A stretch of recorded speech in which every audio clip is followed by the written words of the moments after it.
So I know a lot of you are going to disagree with this video because a lot of you watching lean conservative and liberals are more likely to be vegan or to embrace veganism. And I feel like this is definitely something that the liberals get right over conservatives. Conservatism is not all good and liberalism is not all bad. We really need to break out of our tribal mindsets because no single political, religious, or any worldview is perfect and has all the answers. Okay, so the main reason that veganism is a good thing is because it aims to eliminate factory farming, which is a source of suffering that a lot of animals currently have to go through. I can guarantee you that anyone who has a heart and looks into factory farming will agree that it's a terrible and torturous existence that these animals have to suffer, as well as the methods that they get slaughtered. It's just basically like this manifestation of evil, and it's a hellish experience that no animal deserves to go through. Just look into it for yourself and you'll see what I'm talking about. We know that factory farming is a manifestation of evil and it's bad news, but a lot of you watching might be asking yourself, what about the humane, sustainable farms? Don't those animals get to live a good life? The problem is that 95% of all meat worldwide comes from factory farms. 95%. This means that almost every time you eat food from a restaurant or from the grocery store or you're eating food at a friend's house, the process to bring you that food is literally an evil process. Imagine how repulsed some of you would be if I bred dogs to raise them on factory farms and to slaughter them. The conditions in factory farms are so bad that a lot of the animals don't even survive to the point where they can get slaughtered. A dog definitely doesn't deserve that, and the truth is that neither does a cow, a pig, or a chicken. I really don't think that dogs matter so much more in God's eyes to be treated so much better than cows, pigs, and chickens. Besides, pigs are just as smart as dogs. They're just as capable of having experience and experiencing suffering as dogs are. And what about all the pets that we own that are less intelligent than dogs, like hamsters, guinea pigs, turtle, lizards, and most birds that we own? What makes those animals more valuable to God than cows, chickens, and pigs? Okay, so what about those humane farms anyway, the 5% of our food supply? Would it be ethical to raise a dog on a sustainable farm and then kill it for food after 5% of its lifespan has been lived out, which is the average lifespan that pigs get to live out who are killed on sustainable farms? Most people would be outraged at the idea of murdering a dog no matter what kind of quality life it lived or no matter how much of its lifespan it got to live.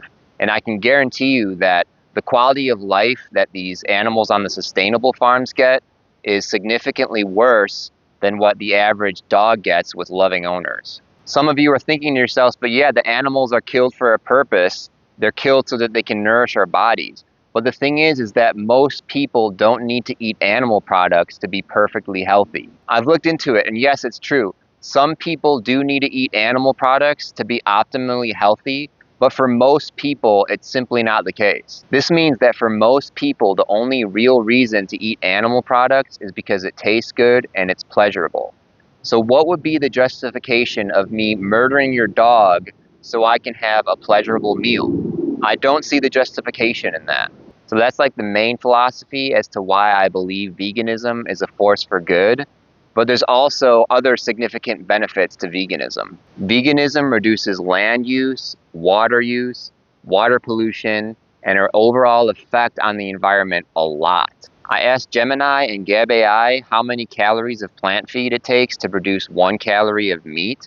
And Gemini told me that it takes between 4 to 10 calories, and Gab told me it takes between 3.5 to 5 calories.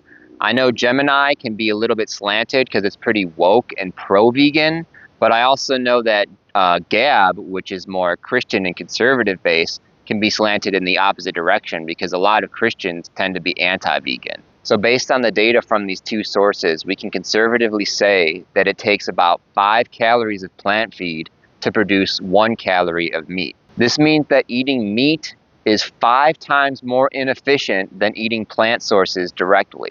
Not only that, but over 25% of our meat gets wasted or thrown away. The more that we become plant-based, the less land use, deforestation, water use for growing crops to feed the animals and for animals to drink, less water pollution, less animal waste, less greenhouse gases from animal manure and methane, less fossil fuels being burned to transport animals and animal feed, improved soil health because of the over-fertilization to grow the animal feed, and improved biodiversity. Globally, we kill over 200 billion animals annually. Of course, it's going to have an impact on our biodiversity. So besides veganism being better for the animals and being better for the environment, it's actually a lot better for us as a species because the efficiency with a plant-based diet helps to feed starving humans. All the extra calories that we could save by not having to feed these animals soy, corn, and grains, all those extra calories can go to the humans, and then all that extra land that we save can be used to feed humans all different kinds of plant foods. To be honest, this is the biggest reason why I support veganism, because we're putting tons and tons of resources into animal products that most of us don't need, and a lot of us are starving to death as an indirect outcome of this. So that's really all I'm trying to say in this video. I'm just trying to say that veganism, or moving as a society to a more plant-based lifestyle, is definitely a good thing for the world. In conclusion, I'll state one verse that I really wish was in the Bible. And the Lord your God said, "Thou shalt not harm or kill an animal unless it is necessary." Imagine what kind of impact that verse in the Bible would have on the world. Anyways, thank you guys so much for watching me and hearing me out on this. There's a really good video that's short by Earthling Ed that has a lot of the same points, that sums it up really nicely, that I'm going to put at the top of the description. If you watch that video, I think it'll really change your perspective on what value we should give to animal lives. I don't agree with everything he's saying, but I definitely agree that veganism is a good trend for humanity. Anyways, thank you guys so much for watching the video.